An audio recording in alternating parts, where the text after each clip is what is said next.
আমি আর কি বলবো বাবু, আমি তো আমার মহান কুকুরদের প্রত্যক্ষদর্শী তুই। আমার উচিত ছিল সেই না। তবে আজ আমাকে এই বিড়ম্বনাই করতে হতো না। বাবু, আমি আমি আপনার অনেক কুকাজে নীরব দর্শক, তারপরে সে কথা বাজারের বিক্রেতা আমি নই বাবু, বাজারের বিক্রেতা আমি নই। কারণ কারণ আমারও ওই ছেলের সংসার আছে। বেশি দিন থাকবে না, কারণ যে ভীম রোলে তুই ঢিল মেরেছিস তার বিষাক্ত ফুল সৎসঙ্গে। না না বাবু, আমি কোনো কথা সামনেও কাউকে বলিনি। কারণ কারণ আমি জানি আমার আমার ওই সংসারে জীবন মরণের চাবিকাঠি আপনারই হাতে বাবু, আপনারই হাতে। সারা জীবন এমনি কানা প্রবাহই থাকবি। তাহলে তাহলে সেই প্রবাহ মুখে ফুল ফুটলো কেন? চল, চল, চল, চল।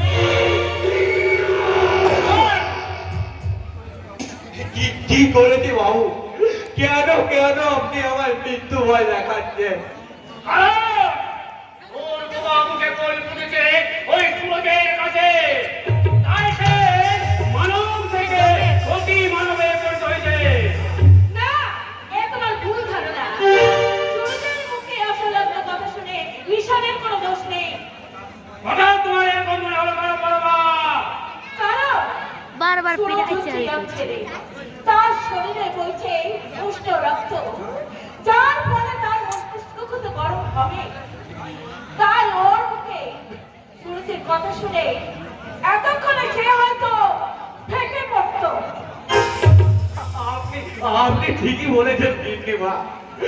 আপনাদের যে মহান কাজে তালিকা আমার কাছে আছে, তা হয়তো অন্য কেউ শুনলে এতদিন এই সংসারে আগুন চলতো, আগুন।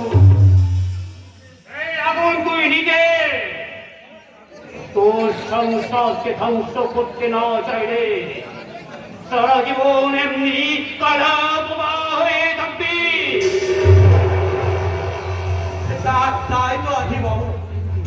এই সমাজ সংসারে অন্যায় অধর্ম করে ৫ জন মানুষ, আর ৯৫ জন মানুষ তা নীরবে সহ্য করে। কারণ কারণ তাদের মধ্যে থাকে স্বজন হারানো এবং আত্মীয় ভয়। তাহলে তাহলে আমি সেই ৫ জনের পরিবর্তে ওই ৯৫ জন মানুষের সাথে মিশে যাব না কেন বাবা? তুই তুমি দার্শনিকের মতো কথা বলতে পারিস? লেখাপড়া না শিখেও এমন সুন্দর কথা বলিস কি করে? সবই তো আপনাদের কাছে শিখেছি গিন্নিমা। আমার ভালো মন্দ যাই বলুন, সবই তো আপনাদেরই দান। আপনারাই আমার মাস্টার, আপনারাই আমার ভগবান। সেই ভগবানের কথা করে পালন করলে তুই যাবি ওই স্বর্গে। আর এই নরকম তো ঠাঁই হবে না। এই পশুপতি যখন হবে না দাদা, তোমার মাথায় পড়ছে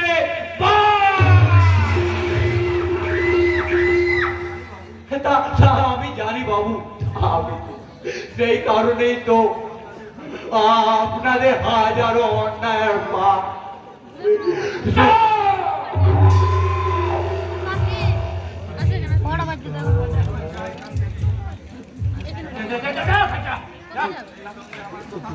সেই সঙ্গে আমার কথাগুলো থাকবে বাবু, থাকবে, নিশ্চয় মনে থাকবে। কারণ যে বিনা দোষের চাবুকের ঘা আমার সারা শরীরে চলে, আর সেই সঙ্গে বুঝিয়ে দেব যে বাপ তার বাপ কেউ জানে না, বাপ তার বাপ কেউ জানে না, বাপ তার বাপ কেউ জানে না।